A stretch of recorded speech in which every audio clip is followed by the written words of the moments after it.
கண்ணியத்துக்குரிய இந்த நிலையத்தின் நிர்வாக சபை தலைவர் அவர்களே, ஆசிரியர் குழாம் உறுப்பினர்களே,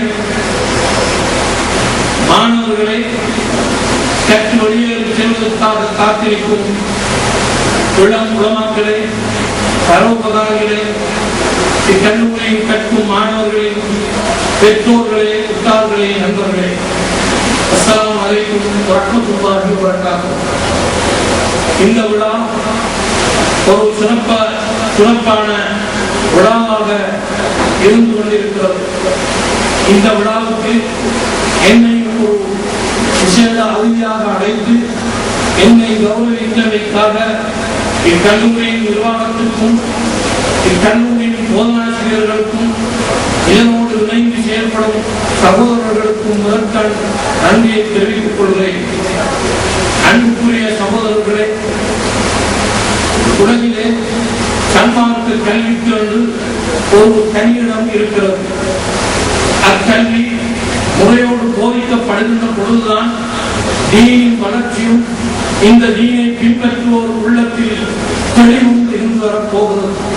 தெளிவற்ற நிலையில் தீனை கடைபிடிப்பதில் எந்த ஒரு பிரயோஜனமும் இருக்க முடியாது. ஹஜ்ரத் அலி ரலியல்லாஹு தஆலா அன்ஹு அவர்கள் சொன்னது போன்று, லா கைர ஃபீ தீன் லா ஃபிக்ஹ ஃபீஹா, மார்க்க விளக்கம் கற்றாத தீனை செயல்படுத்துவதில் எந்த ஒரு நன்மையும் கிடையாது என்றார்கள். தொழுகின்றான், தொழுகையின் வழிமுறை தெரியாது. ஜக்காத்தை கொடுக்கின்றான், அதன் வழிமுறை தெரியாது. ஹஜ்ஜை நிறைவேற்றிருந்தான், அதன் வழிமுறை தெரியாது என்றால் அந்த மாபெரிய கடமைகளை நிறைவேற்றுகின்றனர் தெளிவும் விவரமும் விரிவும் அறியாத நிலையில் அந்த அமல்களை செய்தவனாகவே கணக்கெடுக்கப்படுகின்றான். கலிமாவை முடிந்த நாங்கள் கலிமாவின் விவரத்தை தெரிய வேண்டியிருக்கிறது. கலிமாவின் உள்ளடக்கங்களை தெளிவாக தெரிந்து கொள்ள வேண்டியிருக்கிறது. அவை ஒன்றும் தெரியாத நிலையில் எத்தனை ஆயிரம் கல்லூரிகளை நாங்கள் நிர்வகித்தாலும் அதனால் ஆன பயன் கற்று வெளியேறியவர்கள் இருப்பார்களே அல்லாமல் தீனை சரிவர எடுத்துச் சொன்னவர்கள் இருக்கின்றார்களா என்பதே இன்றுள்ள பிரச்சனையாக இருக்கிறது.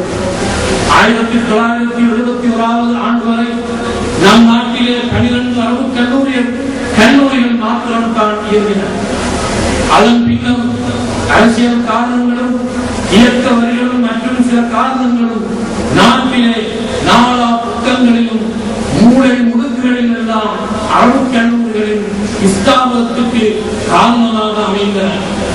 அவ்வாறு ஸ்தாபிக்கப்பட்ட கல்லூரிகளில் மரணம் செய்யப்படுகிறது, தீனின் போதனை செய்யப்படுகிறது என்றெல்லாம் நாங்கள் பெருமையாக பேசிக் கொண்டாலும் எவையெல்லாம் மார்க்க முரணாக இருக்கின்றனோ அவை நீங்கி விட்டனா என்றால் அந்த கேள்விக்கு ஒவ்வொருவரும் தான் விடை தேட வேண்டியிருக்கிறது.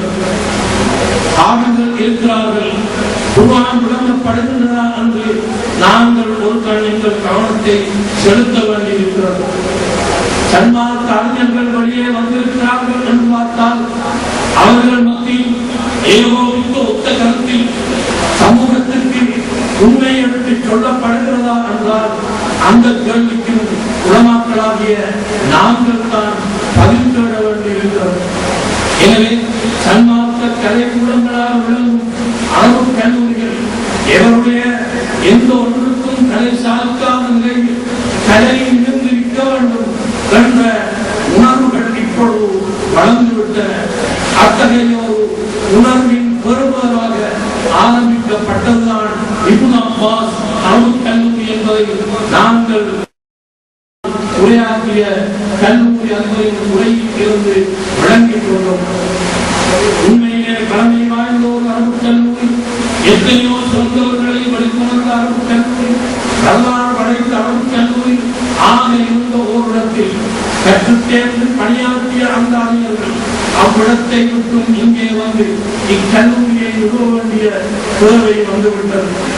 கைத்தியங்கி தீனை எடுத்துச் சொல்ல வேண்டும், மக்களுக்கு உண்மையை எடுத்துச் சொல்லும் அறிஞர்களை நாங்கள் சமூகத்திற்கு கொடுக்க வேண்டும் என்ற உணர்வோடு அவர்கள் செயல்பட்டதனால் தான் எந்த ஒரு கல்லூரியும் அடையாத வளர்ச்சியை குறுகிய 11 வருட காலத்தில் நாங்கள் பார்க்கிறோம். சிறிய ஒரு இடத்தில் ஆரம்பித்த கல்லூரி எத்தனையோ வகுப்பறைகளை கொண்டு தனிப்பட்ட பள்ளிவாசல் எல்லா கட்டடங்களையும் எல்லா காரியாலயங்களையும் உள்ளடக்கிய தனி கட்டடம் என்பவைகளோடு வருமானத்திற்கான ஒரு பேக்கரியை உள்ளடக்கிய தனித்து இயங்கும் கண்காணி இயங்கும் ஒரு அரபு கல்லூரியாக இக்கல்லூரி விளங்கிக் கொண்டிருக்கிறது.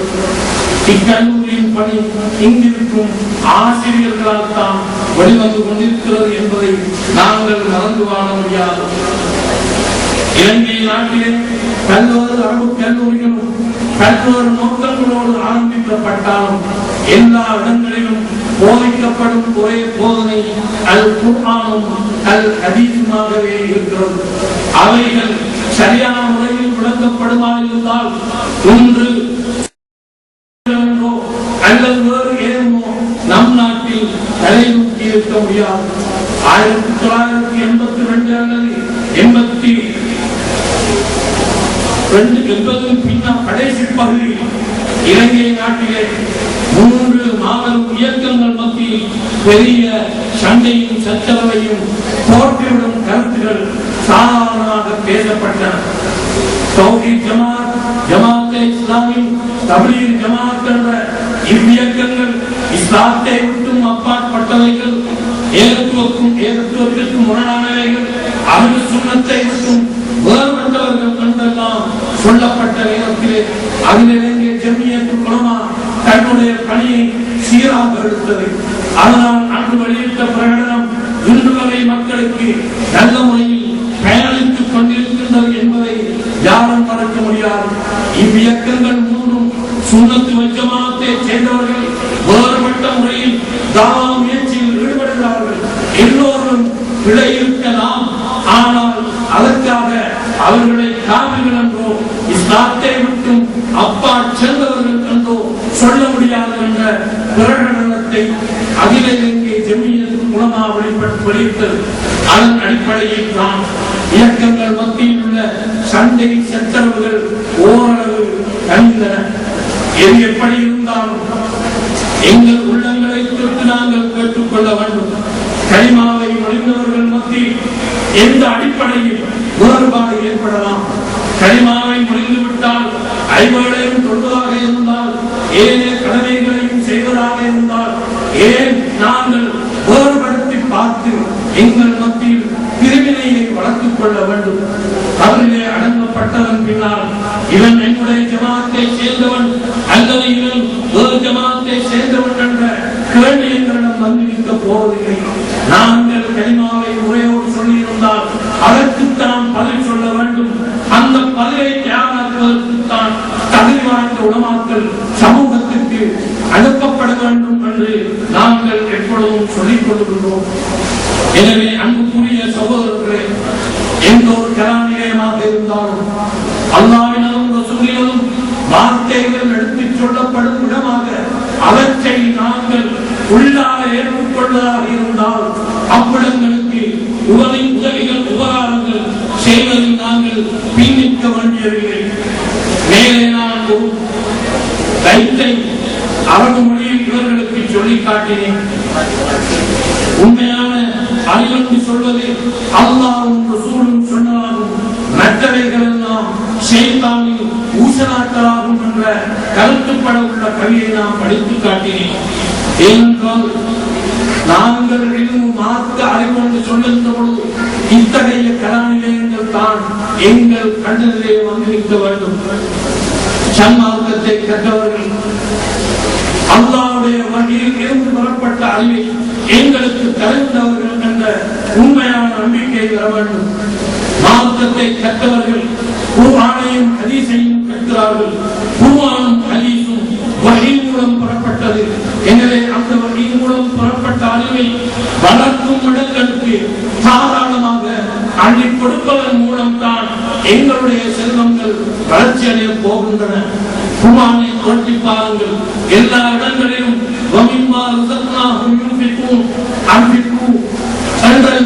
வார்த்தைகள் அடிக்கடி எல்லா இடங்களிலும் சொல்லப்படுகின்றன.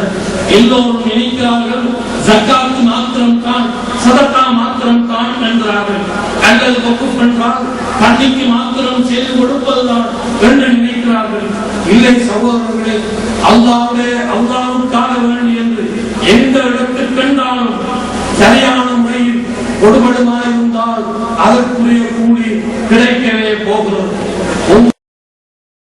உள்ள மேலதிகமான செல்வத்தில் இருந்து கடுமையான சக்காத்துக்கு மேலதிகமான உள்ளவற்றை கொடுப்பதன் மூலம் தான் தீனியத்தான